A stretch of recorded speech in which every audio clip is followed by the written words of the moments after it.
Pour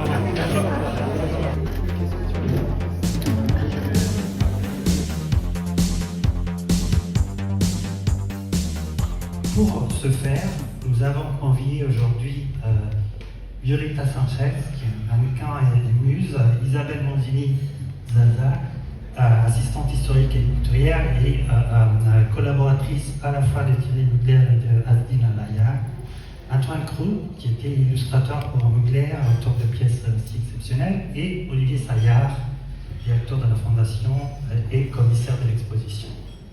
Je suis le seul d'entre vous qui n'ait pas connu Thierry Mugler. J'ai admiré Thierry Mugler, mais je ne l'ai pas connu, ni même rencontré. Asdine Alaya, oui. Il y a des années de cela, quand j'ai écrit un livre « Histoire idéale de la mode contemporaine », en sélectionnant des défilés, j'avais sélectionné un défilé de Thierry Mugler de 79.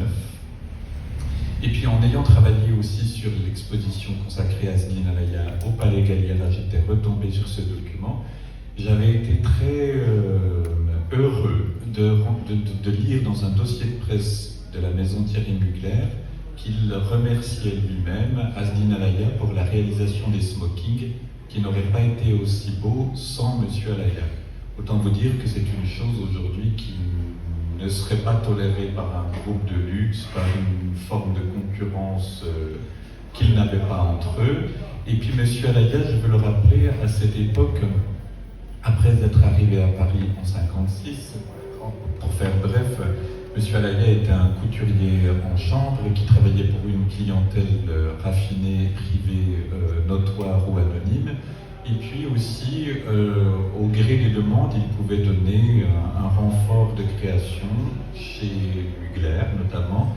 Ça a été le cas chez Saint-Laurent. Il a réalisé quelques robes Mondrian comme ça, mais avec une modestie infinie, puisque M. Alaya ne voulait pas en parler. C'était peut-être aussi la modestie des artisans qui s'incarnait en lui.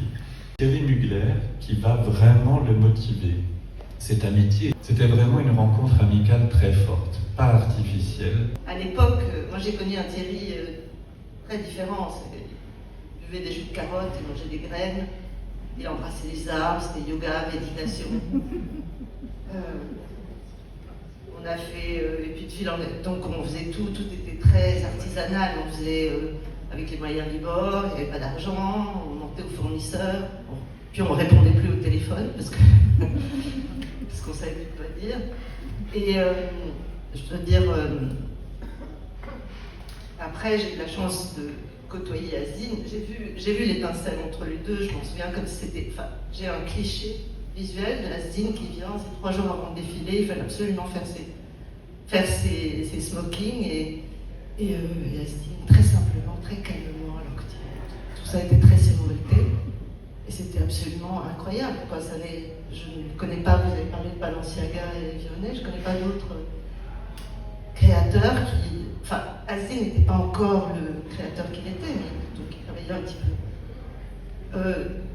Une chose que je voudrais dire, parce que je suis un peu désordonnée, ce qu'il y a de commun entre eux, je trouve, c'est ce désir d'absolu et du divin. Qu'est-ce qu'il faisait avec les femmes? Il les rendait divines.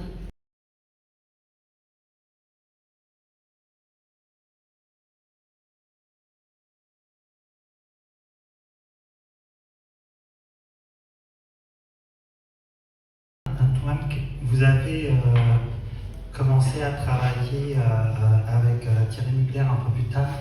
Donc moi j'ai commencé à travailler pour Thierry Mugler en 88 et par rapport à ce que disait Zaza, donc c'est une autre phase de la carrière de Thierry Mugler puisque 88, quand je suis arrivé, c'était juste après des défilés qui sont connus, certainement de beaucoup qui sont là, qui sont les vampires et les poissons. Et donc c'est déjà une époque où Mugler a des défilés totalement spectaculaires à la Cour Carrée du Louvre, qu'il est peut-être un des piliers de ce qu'on appelle les créateurs, c'est-à-dire vraiment des dieux sur leur piédestal avec des défilés incroyables où tout le monde applaudit, pleure ou ont des crises d'hystérie.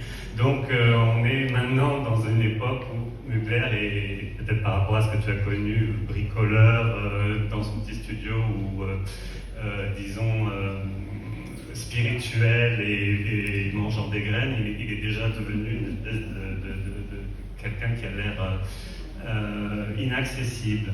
Mais c'était une impression, parce que dès que j'ai travaillé avec Thierry Mugler, c'était quelqu'un d'absolument juste et pas du tout, comment dire, quelqu'un de difficile dans le sens relationnel, capricieux, ou j'ai jamais subi de torture ou de choses comme ça.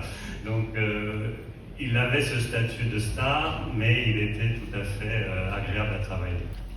Il y a deux créateurs au top niveau qui sont des génies, qui travaillent certainement différemment dans tout un tas de domaines, que ce soit la manière de dessiner ou pas, ou de ne pas dessiner, la manière de construire un vêtement, la manière de s'entourer, la manière d'aborder le marché.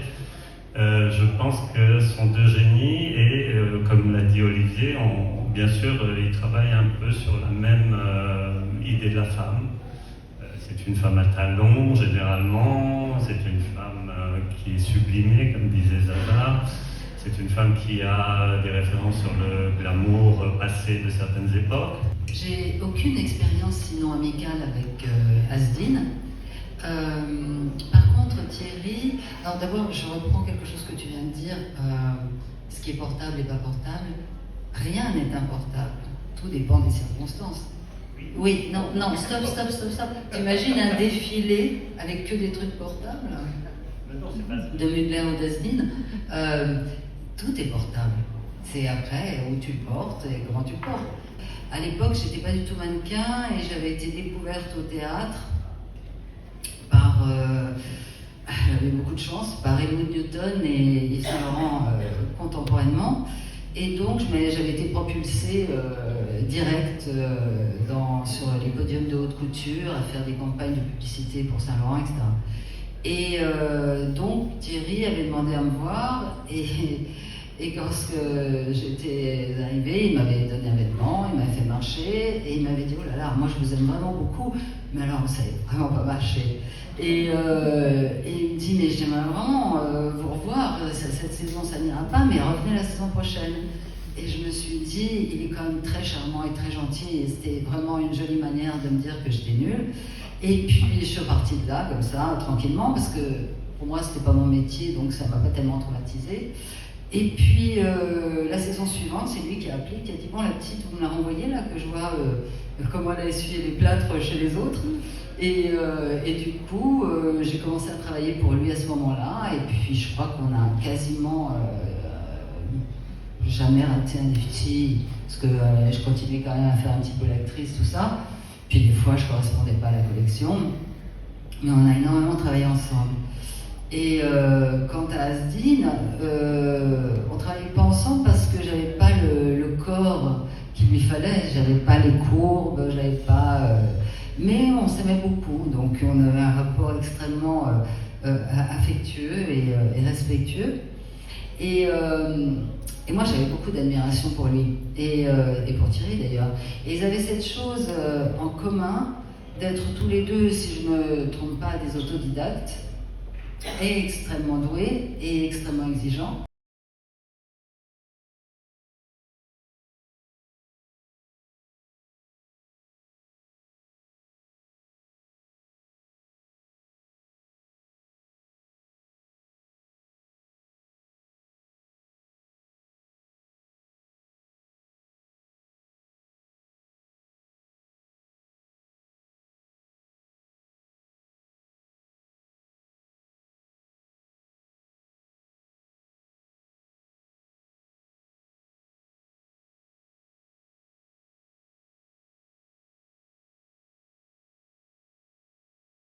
C'est pourquoi il y a 1000 métiers pour incarner celui de couturier et de créateur. Il n'y a pas qu'un seul métier. Il y en a qui savent couper et modéliser. Il y en a d'autres qui ne savent ni dessiner ni couper, ce qui était le cas de Jeanne Lanvin. Pourtant, ses robes sont les plus fabuleuses de l'histoire de la mode. C'est même, je trouve, un génie sous-estimé en termes de qualité d'exécution. Mais elle ne cousait pas, elle ne dessinait pas, elle ne faisait que donner des indications à ses ateliers. C'était les plus grands ateliers de de Paris. Donc il y a beaucoup de métiers, mais il y a aussi un métier que Mugler a vraiment, je pense, déclaré officiel, c'est celui de directeur artistique. C'est-à-dire qu'à partir de Mugler, un couturier n'est pas qu'un couturier de quartier, ni une couturière de quartier. C'est quelqu'un qui sait faire proposer sa mode avec l'expression, c'est-à-dire qui fait du défilé un médium d'expression. Et le Zénith que tu rappelais, c'est en 84, si je ne me trompe pas, et qui est le premier défilé qui a été ouvert au grand public.